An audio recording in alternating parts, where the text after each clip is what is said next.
హైదరాబాద్ పబ్లో జరిగిన కాల్పుల ఘటనతో సిటీ ఒక్కసారిగా ఉలిక్కిపడింది. శనివారం రాత్రి గచ్చిబౌలి ప్రిజం పబ్లో జరిగిన కాల్పుల ఘటన కలకలం సృష్టించింది.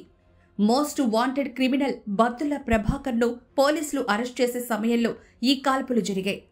పోలీసులు తెలిపిన వివరాల ప్రకారం శనివారం రాత్రి గచ్చిబౌలిలోని ప్రిజం పబ్కు మోస్ట్ వాంటెడ్ క్రిమినల్ ప్రభాకర్ వచ్చినట్లు సమాచారం. సిసిఎస్కు చెందిన హెడ్ కానిస్టేబుల్ వెంకట్రామిరెడ్డి మరో ఇద్దరు కానిస్టేబుళ్లు అక్కడికెళ్లారు. పబ్ నుంచి బయటకు వస్తున్న నిందితుడిని పట్టుకునేందుకు కానిస్టేబుల్ ప్రయత్నించగా అతనిపై ప్రభాకర్ కాల్పులు జరిపాడు.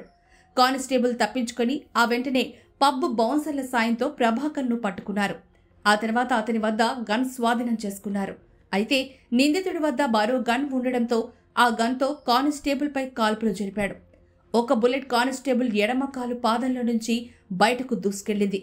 అప్రమత్తమైన మిగిలిన పోలీసులు ప్రభాకర్ వద్ద ఉన్న రెండో గన్నును స్వాధీనం చేసుకుని అరెస్ట్ చేశారు. గాయపడిన కానిస్టేబుల్ను ఆసుపత్రికి తరలించారు.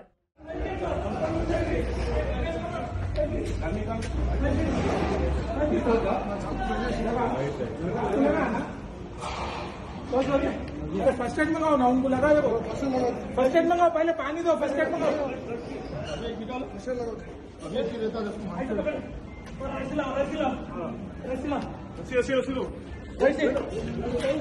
नीचे सुना दो, नीचे सुना, नहीं छोड़ना, नहीं छोड़ना।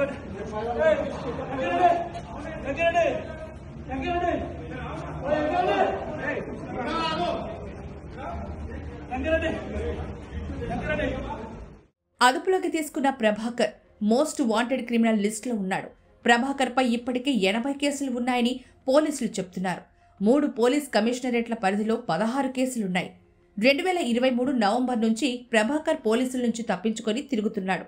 మొయినాబాద్ చోరీ కేసులో ప్రభాకర్ వేలి ముద్రలను గుర్తించిన పోలీసులు ఆ డేటాతో సీసీ కెమెరాలను తనిఖీ చేశారు. అయితే కొద్ది రోజులుగా ప్రభాకర్ తప్పించుకొని తిరుగుతూ ఉన్నాడు. సీసీ కెమెరాలకు కూడా చిక్కకుండా మాస్కులు ధరిస్తూ ఎస్కేప్ అవుతున్నాడు.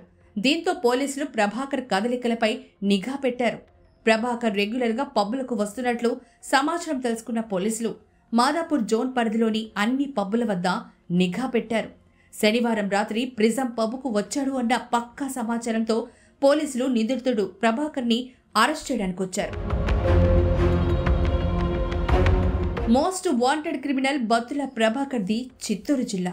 2 తెలుగు రాష్ట్రాల్లో అతనిపై 80కి పైగా కేసులు ఉన్నాయి. గత 2 ఏళ్లుగా ప్రభాకర్ను పోలీసులు ట్రాక్ చేస్తున్నారు. అయితే నిందితుడు ఇంజనీరింగ్ కాలేజీలను టార్గెట్ చేసి దొంగతనాలు చేస్తున్నట్టు తెలుస్తోంది. అడ్మిషన్లు, పరీక్షలు, హాస్టల్ ఫీజుల రూపంలో కాలేజీలకి వచ్చిన డబ్బులను దోచుకోవడానికి ప్రభాకర్ ఇంజనీరింగ్ కాలేజీలను టార్గెట్ చేశారు. 2022లో ప్రభాకర్ను అనకాపల్లి కోర్టు నుంచి వైజాగ్ సెంట్రల్ జైలుకు తరలిస్తూ ఉండగా తప్పించుకున్నాడు. అప్పట్నుంచి పరారీలోనే ఉన్నాడు. ఆ తర్వాత సైబరాబాద్, హైదరాబాద్లలో దొంగతనాలు చేస్తూ వస్తున్నట్లు పోలీసులు తెలిపారు. 7:30-7:45 మధ్యలో మనకు బత్తుల ప్రభాకర్ అనేవాడి గురించి ఒక ఇన్ఫర్మేషన్ వచ్చింది. దానికి మన సిసిఎస్ టీం ఇమీడియట్గా అక్కడ వెళ్ళడం జరిగింది, ప్రిజం పబ్ దగ్గర. అలాగే అతన్ని గుర్తించి ఇమీడియట్ అతన్ని పట్టుకోవడం జరిగింది. ఈ పట్టుకోవడం క్రమంలో అతను ఇమీడియట్ అతని దగ్గర ఉన్న ఫైరామ్తో మన టీం మీదే కాల్చింది చంపాలని. అక్కడ మన వెంకటరెడ్డి అని హెడ్ కానిస్టేబుల్కి గాయాలు తగిలాయి.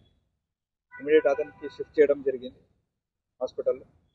అతని లెఫ్ట్ ఫుట్కి ఒకటి పెల్లెట్ తగిలి ఇంజురీ అయింది. Is out of danger now, is taking treatment. అలాగే ఈ బత్తుల ప్రభాకర్ అని ఎవరున్నా అతన్ని అప్రహెండ్ చేయడం జరిగింది.